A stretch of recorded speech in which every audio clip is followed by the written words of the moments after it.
यहां पर यह समझना बहुत जरूरी है कि हार्ट अटैक के लक्षण क्या हैं। हार्ट अटैक का सबसे प्राइमरी लक्षण है सीने में दर्द होना, जिसे एंजिना पेन कहते हैं।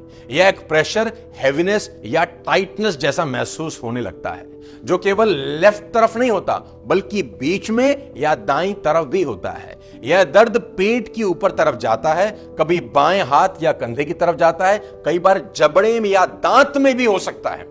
यह दर्द चलने से या मेहनत करने से बढ़ जाता है। थोड़ा आप आराम करेंगे तो दर्द कम हो जाएगा। सांस की तकलीफ होती है, पसीना आता है, कुछ लोगों को एसिडिटी की फीलिंग भी आ रही होती है। साथियों, ये सारे हार्ट अटैक के लक्षण हैं। एक अभ्यास, एक प्रैक्टिस में देखा गया कि जो लोग गैस होने के बारे में बार बार शिकायत करते हैं, उनको वास्तविक हार्ट की शिकायत होती है। इसलिए जब ये तकलीफ आपको हो तो इसको इग्नोर बिल्कुल नहीं करना और तुरंत अपने नजदीकी डॉक्टर से संपर्क करना है। हार्ट अटैक आने पर करें क्या, ये सबसे इंपॉर्टेंट सवाल है और जो मैं आखिरी में आपको बता देना चाहता हूं। सबसे पहले, यदि आपके पास डिस्प्रिन, इकोस्प्रिन या एस्प्रिन है तो आपको इसे पेशेंट को तुरंत दे देना चाहिए। डिस्प्रिन, इकोस्प्रिन या एस्प्रिन ये दवाएं रक्त की क्लॉटिंग को रोकती हैं। अगर किसी के घर में कोई हार्ट पेशेंट हो तो सॉर्बिट्रेट की 5 mg की टेबलेट जीभ के नीचे रख दीजिए। इससे दर्द की फ्रीक्वेंसी थोड़ी कम हो जाती है। वीडियो के आखिरी में जल्दी से जाते जाते 5 कारण बता देता हूं हार्ट अटैक आने के। पहला, शराब। दूसरा, सिगरेट, और सिगरेट तो बहुत ही खतरनाक है। तीसरा, एक्सरसाइज ना करना। चौथा, हाई ब्लड प्रेशर, और पांचवा, कोलेस्ट्रॉल। ये सब हार्ट अटैक के रिस्क फैक्टर्स हैं। तो भाई इन सब को हमें हर हाल में ठीक करना है। और इनमें सबसे खतरनाक आइटम क्या है जानते हैं? वो है आपका कोलेस्ट्रॉल लेवल। और आपको यहां बता देता हूं कि कोलेस्ट्रॉल लेवल बढ़ता कैसे है। खास तौर पर 3 चीजें। पहली, चीनी।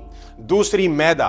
तीसरी, ट्रांस फैट्स। समझाता हूं डिटेल में। अगर आप बहुत ज्यादा चीनी खाते हैं ना, डाल दो चाय के कप में 2 चम्मच और की फर्क पैदा है तो मामला गड़बड़ है। और अगर आप रेगुलरली मैदा से बनी हुई चीजें खाते हैं तो भी मामला गड़बड़ है। आने दो मोमोज, आने दो कौन कौन से मोमो होते हैं, स्टीम मोमो, फ्राइड मोमो, है ना। और संडे का नाश्ता भी भटूरे के बिना तो हमारा होता ही नहीं। भटूरे खाने हैं जी, भटूरे, है ना।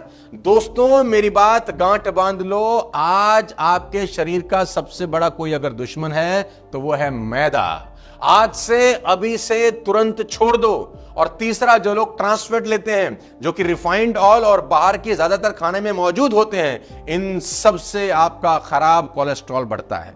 और याद रहे, सैचुरेटेड फैट्स जो हमें मिलते हैं देसी घी या कोकोनट ऑयल से, वह भी लिमिटेड अमाउंट में ही लेना है। इसके अलावा सबसे इंपॉर्टेंट है टाइम से सोना, सुबह जल्दी उठना। यही हमारा ट्रेडिशन है, परंपरा है। और इस परंपरा पर दुनिया भर के साइंटिस्ट अपनी मोहर लगा चुके हैं। प्रयास करें 10 बजे तक सो जाए, सुबह 5 बजे उठ जाएं। क्या नहीं खाना है वह तो मैंने आपको बता दिया। चीनी, मैदा, पैक्ड खाना, ट्रांस फैट्स। क्या खाना है तो अब बता देता हूं, ध्यान से सुन लीजिए। क्या करें जिससे दिल दिलदार बना रहे? सबसे अच्छा है सरसों का तेल, अलसी का तेल, तिल का तेल। इस तरह आप अलग अलग नेचुरल प्लांट बेस्ड ऑयल इस्तेमाल करें। मूंगफली, नट्स खाएं। इनमें अच्छे हेल्दी फैट्स होते हैं जिन्हें कहा जाता है अनसैचुरेटेड फैट्स। और जो पैकेट में खाना मिलता है, जिसे फैक्ट्री फूड या अल्ट्रा प्रोसेस्ड फूड भी कहते हैं, नमस्कार कर दें दूर से ही, बोल भाई साहब हमारे पास ना आए आप। इसके साथ साथ हमारे शरीर को 6 तरह के न्यूट्रिएंट्स चाहिए: carbohydrates, protein, fats, minerals, vitamins और वाटर। इसके लिए आप होल ग्रेन खाएं, फ्रूट्स और वेजिटेबल खाएं, नट्स और सीड्स को इंक्लूड करें अपनी डाइट में। अंडा खाते हैं तो अच्छी बात, नहीं खाते हैं तो दूध जरूर पिए ताकि विटामिन 12 की कमी कभी ना हो। शराब, सिगरेट तुरंत छोड़ दें। रोज कसरत करें, फैमिली के साथ और दोस्तों के साथ क्वालिटी टाइम स्पेंड करें, हंसें, मुस्कुराएं, स्ट्रेस को कर दे बाय बाय।